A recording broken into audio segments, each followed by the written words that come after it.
Forget Roswell. Forget Area 51. Today, we're trading deserts for depths. We're going deep on a stack of research on a seriously strange corner of ufology encounters with unidentified objects. Not in the sky, but in the water. Precisely. We're about to take you on a deep dive into Carl Faint's UFOs and Water, a book that compiles almost 1,200 cases of these water-related UFOs spanning centuries. So we're not just talking grainy photos of lights over the ocean. This is objects going into the water, interacting with it in bizarre ways. Exactly. Faint meticulously documented eyewitness accounts, patterns, even sketches. Think of it as your shortcut to becoming the resident expert on a hidden corner of UFO lore. And what's fascinating is it challenges the idea that UFO sightings are strictly a modern thing. Okay, so if the quote-unquote UFO era supposedly kicked off in 1947, what's Faint saying about pre-1947 sightings? He argues that water UFO sightings have been happening for centuries, often described through the lens of the times. He even references Charles Fort, a writer from the early 1900s, who collected unexplained phenomena in the Book of the Damned. Many of those accounts fit what we now call UFOs, and a good chunk involve water. So same weird lights in the sky, but folks back then explained it with sea monsters or divine intervention, that kind of thing. Exactly. The point is these sightings aren't new.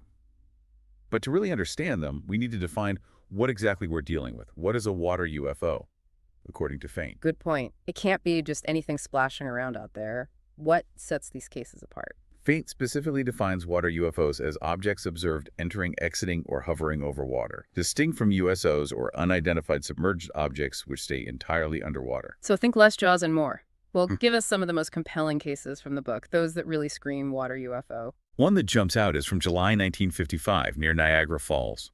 Two families are picnicking by Lake Ontario when this massive disk, over 100 feet across, rises out of the water.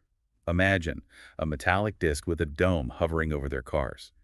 And get this, they can't get their engines to start. That's straight out of a movie, and it already hints at something beyond just a weird aircraft. That engine detail is spooky. What other encounters fit this water UFO mold? There's a case from November 13th, 1965 off the rugged islands of New Zealand where a fishing boat crew sees a tower-shaped object, about 12 feet long, rise out of the water. Then a second box-shaped object appears. Suddenly, there's a great surging of water, and both objects disappear beneath the surface. That surging water detail is really interesting, almost like the water is reacting to the object. Does that come up in other cases? Absolutely. Take the case from December 1968 in the Pacific Ocean near Hawk Inlet, Alaska. A white ball-shaped object, about 20 feet across with two glowing globes above it, moves slowly towards a cargo ship before vanishing into the water. Again, the water seems to be disturbed, almost as if it's boiling or foaming as the object enters. So we're seeing a pattern here. Many of these cases involve sudden movements, objects appearing and disappearing into the water, and this strange effect on the water itself. It's not just a splash, it's almost like the water is reacting to the object's presence. What does Faint say about this? This is where it gets really interesting. Faint proposes that these water UFOs are surrounded by a quote-unquote field or quote-unquote shield that could explain their unusual interactions with water. A field. Okay, let's unpack that. What kind of field are we talking about? Like a force field? That's the idea. This hypothesis actually aligns with observations from other UFO researchers. For example, Paul Hill, a NASA scientist who wrote the book Unconventional Flying Objects, has a whole chapter dedicated to the effects of UFO radiation on water. Hold on, a NASA scientist is talking about UFOs. That already lends some credibility to this whole thing. Right. And Hill isn't just theorizing. He delves into specific effects this field might have on water, which could explain some of those bizarre details we're seeing in the cases. So this field isn't just a visual thing, it's actually interacting with the water itself. Give me some examples. What kind of effects are we talking about? Well, for starters, think about the lack of sonic booms when these objects enter or exit the water at high speeds. You'd expect a massive splash and a boom, right? But witnesses often describe a smooth, almost silent entry. Faint suggests the field could be negating these effects, creating a sort of buffer between the object and the water. Okay, that makes sense. What about the boiling water effect we talked about earlier? How does the field explain that? Faint suggests the field might be transferring some kind of energy to the water, causing it to heat up or become agitated. It's almost like the water is being microwaved, but in a very localized and controlled way. This field theory is getting more and more interesting.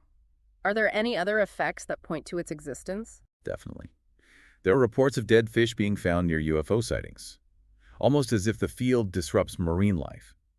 There are even cases where snow or ice near a supposed landing site is found melted, again suggesting some kind of energy transfer. This raises a question. If this field can have these kinds of effects on water and even living things, what kind of energy are we talking about here? Could it be something we understand, like electromagnetic energy? Or is this something completely unknown? That's the million-dollar question, and one that scientists and researchers are still grappling with. Faint speculates it could be electromagnetic in nature, maybe even connected to gravity manipulation, but we're really in uncharted territory here. It's like those classic magnet demonstrations in school, where you see the iron filings aligning with the magnetic field lines, but scaled up to a level we can't even fathom. And if it can affect gravity, could this be how these objects are moving? That's what some researchers believe. But we need to dig a little deeper into the different theories out there. And there are some even stranger cases that might give us some clues. Well, lay it on me. What other weirdness has Faint uncovered in his research? Remember how we were talking about those strange effects on water, almost like it's reacting to the object's presence? Right. Well, it's not just the water that seems to be affected. There are numerous accounts of animals behaving oddly during these water UFO sightings. You're talking about Joan Woodward's research, right? The author of Animal Reactions to UFOs. It's always fascinating how animals seem to pick up on things that we miss. Exactly. Woodward's work is a goldmine for anyone interested in this aspect of the phenomenon. And it's not limited to just a few cases. We're talking about a pattern of animal reactions across various species and locations. Okay, give me some examples. What kind of reactions are we seeing? I'm picturing dogs barking at the sky, cats hiding under the bed. Well, those are certainly common reactions, especially with domesticated animals. But there are also cases involving wild animals exhibiting unusual behavior. For instance, there's a case from 1663 near a village in Russia where peasants on a lake witnessed a fiery object hovering above the water. They described it as being so intense that they had to retreat to the shore. And get this, they claimed that the light from the object was so strong that it penetrated the water, making the fish at the bottom of the lake visible. Wow, that's wild. It's almost as if the fish were drawn to the light, or maybe disoriented by it. Is that a common theme with fish and water UFOs? There are definitely other cases where fish react strangely to UFOs. There's a really bizarre one from January 1980 in Brazil. A businessman is fishing on a river in the Amazon when he sees a beam of light shining down from a UFO into the water. Suddenly, tons of fish jump out of the water and appear to be beamed up into the object. Okay, now that's just freaky fish being abducted by aliens. It sounds like something out of a sci-fi movie.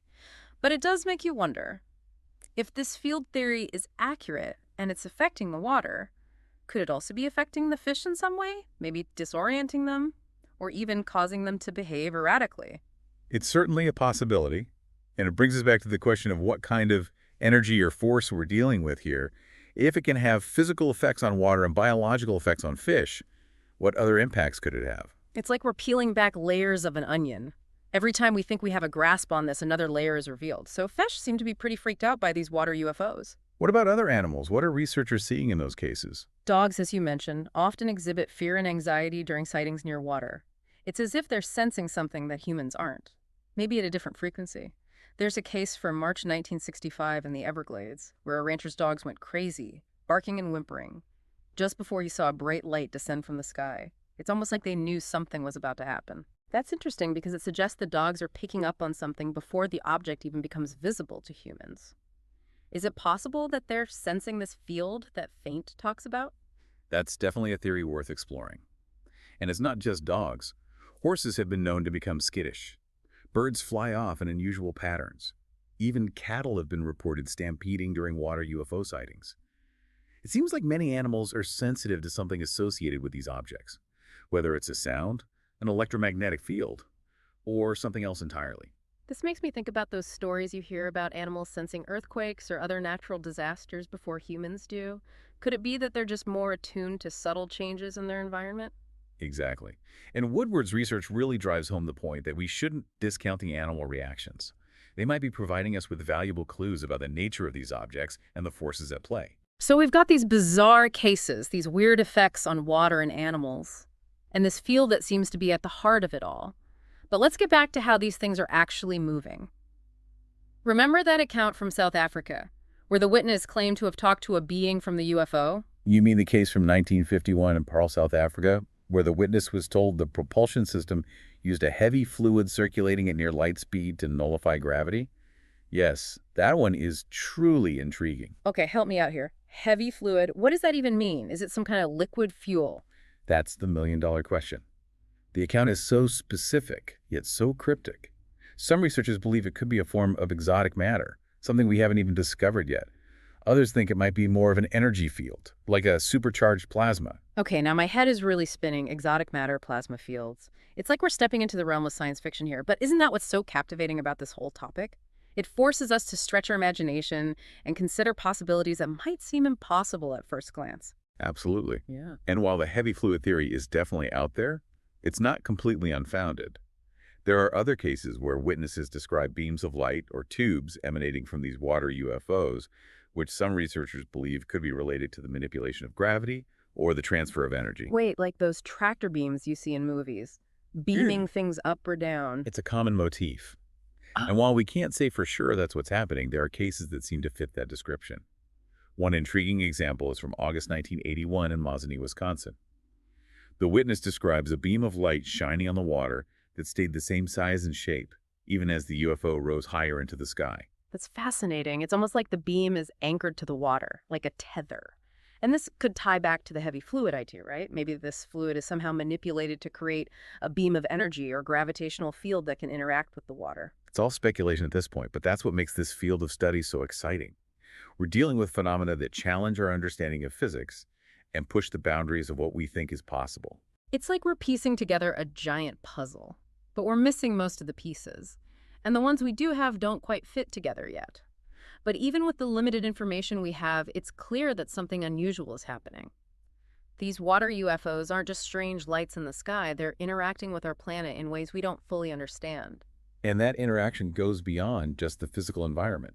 Hmm. Remember, we're also seeing these strange effects on animals. It's as if these objects are tapping into something fundamental, something that connects all living things. This is definitely making me rethink everything I thought I knew about UFOs. It's not just about spaceships and aliens anymore. It's about a deeper mystery, a connection between the unknown and the very essence of our planet. Precisely. And when you start looking at it from that perspective, it opens up a whole new world of possibilities. Well, I don't know about you, but my mind is officially blown. We've gone from ancient sightings to strange fields, fish abductions, and heavy fluid propulsion systems. What else could possibly be out there? Oh, we've only just scratched the surface.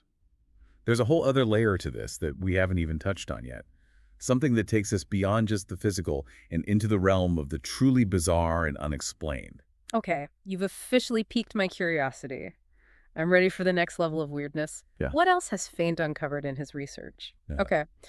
You mentioned another layer to this whole water UFO thing, something even weirder than fish getting beamed up and heavy fluid propulsion systems.